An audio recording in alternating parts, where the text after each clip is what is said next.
नमस्कार. अंतर्मन कथासंग्रह. लेखक श्रीकांत मोरे. कथा 6वी. माणुसकी. जीवो जीवस्य जीवनम. एक जीव दुसऱ्या जीवावर जगतो. एक जीव दुसऱ्या जीवावरती अवलंबून असतो. साधू महाराजांचं प्रवचन संपतं आणि पुढे ते मार्गस्थ होतात. गावातील लोक महाराजांना सांगतात, महाराज आता आपण इथंच काही दिवस मुक्काम करा. मध्ये कुठलेही गाव नाही. आपल्याला तर खूप दूरवर जायचं आहे. दुष्काळामुळं अन्न पाणी काहीच मिळण्याची शक्यता नाही. साधू महाराज म्हणतात, आम्ही प्रवासाला निघालो की परमेश्वर आमची व्यवस्था करतो आणि आम्ही पुढे चालू लागतो. साधारणपणे 2-4 दिवस झाल्यानंतर साधू महाराजांचे सर्व शिष्यगण एका ठिकाणी थांबतात. सायंकाळची वेळ असते, पण गावात कुणीच नसतं. जवळ अन्न पाणी काहीच नसल्यामुळं काही शिष्यगण म्हणतात, आम्ही पुढे जाऊन पाहतो आणि आपल्यासाठी काही व्यवस्था होते का ते सुद्धा पाहतो.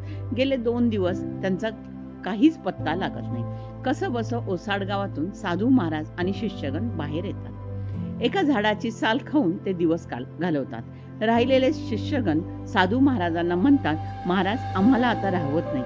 आम्हाला तुमचे हाल पाहवत नाहीत. आम्ही पुढे जाऊन पाहतो की बाकीचे लोक कुठं गेलेत आणि आपली काहीतरी व्यवस्था होते का, आपल्याला काही मदत करता येईल का. आता साधू महाराज एकटेच राहतात. साधू महाराज आजूबाजूला गावच्या बाहेर जाऊन पाहतात, तो दूर एक छोटी झोपडी दिसते. त्यांना वाटतं बहुधा ती रिकामी असेल. ते चालत त्या झोपडीकडे जायला निघतात. त्यांच्या लक्षात येतं की आपण चाललेलो आहोत तिथं एक तळं असलं पाहिजे, कारण सर्व खानाखुणा दगडमाती तिथे असते. खूप वेळ चालल्यानंतर ते झोपडीजवळ पोहोचतात. तिथे एक छोटा पाण्याचा कुंड असतो. महाराज तिथे बराच वेळ थांबतात. त्या कुंडाच्या तळाशी एक मोठा कासव शांतपणे बसलेला असतं. ते कासव जणू समाधीस्थ झालेलं असतं. महाराज ही डोळे बंद करून शांत बसतात. तेवढ्यात शेतकरी तिथे येतो. तो कासवाला हाक मारतो. त्या दुष्काळग्रस्त जंगलातून आणलेले 4 खाण्याचे छोटे कण तो पाण्यात टाकतो आणि दोघांच्या गप्पा सुरू होतात. त्या दोघांच्या गप्पांमध्ये ते तळही सामील होते. आता माझे अस्तित्व संपत चालले आहे, तळ म्हणतो. पशु पक्ष्यांनी माझी साथ सोडली आहे.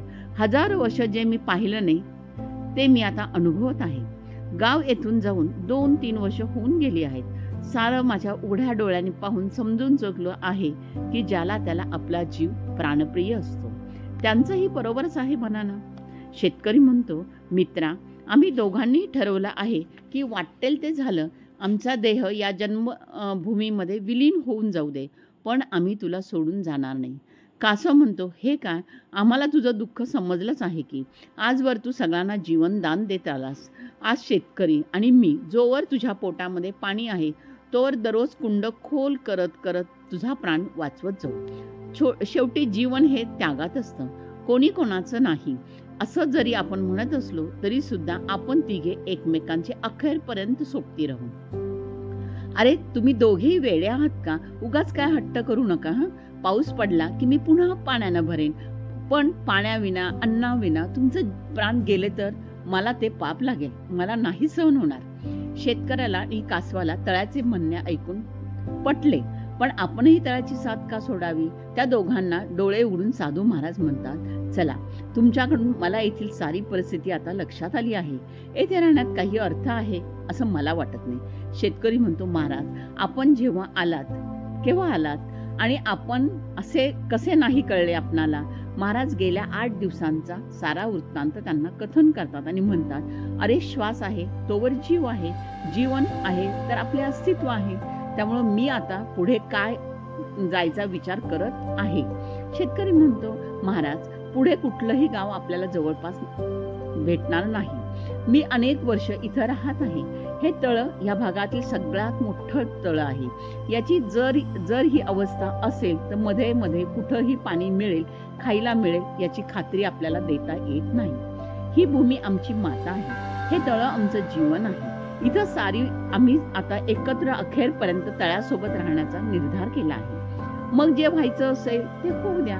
कासव मनातल्या मनात ठरवतो, आज एवढ्या कठीण परिस्थितीत या तळ्याच्या पोटातल्या पाण्यामुळे आपण जगत आहोत. सारं गाव सुद्धा हा बिचारा शेतकरी तळ्यासोबत राहतोय. मलाही मित्र मानून माझा जीव वाचवण्यासाठी धडपडत आहे. मी माझा जीव गेला तरी हरकत नाही, पण आता तळ्याची साथ सोडणार नाही. तळ बिचारा शेतकरी आणि कासवाचे विचार ऐकून हतबल होतं. अरे साधू महाराजांचा ऐका, त्यांच्या सोबत जा.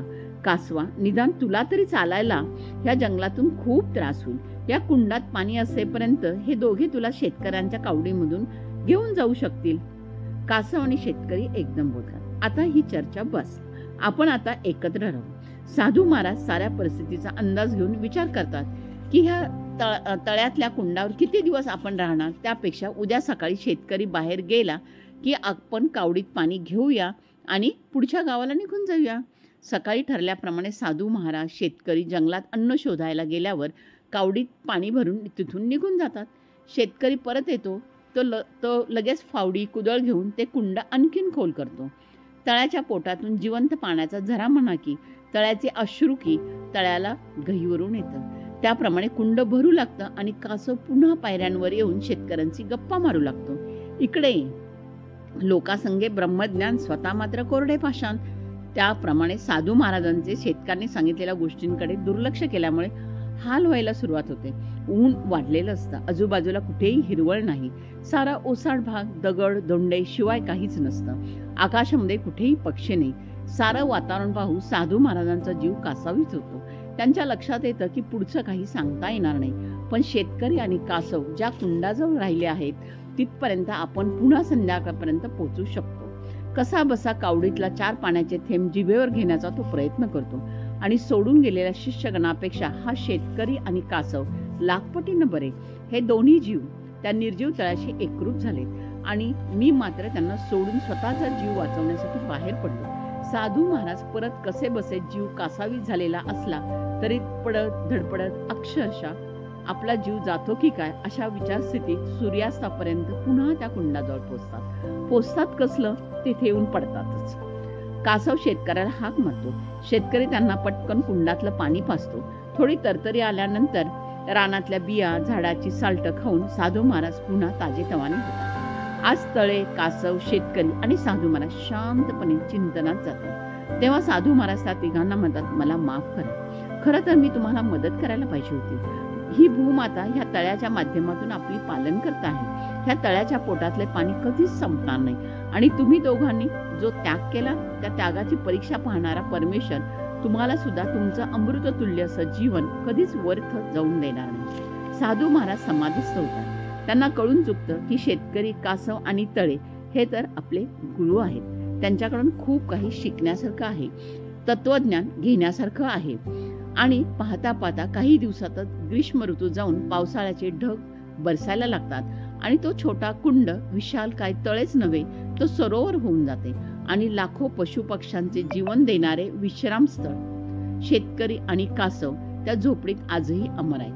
ती झोपडी त्यागाचं मंदिर म्हणून तर कासव एक पवित्र पायवाट म्हणून त्या झोपडीत आजही विराजमान आहे आणि माणुसकीचं दर्शन सगळ्यांना आठवण करून देत आहेत. धन्यवाद. आपला परिवार, मनोरमा परिवार.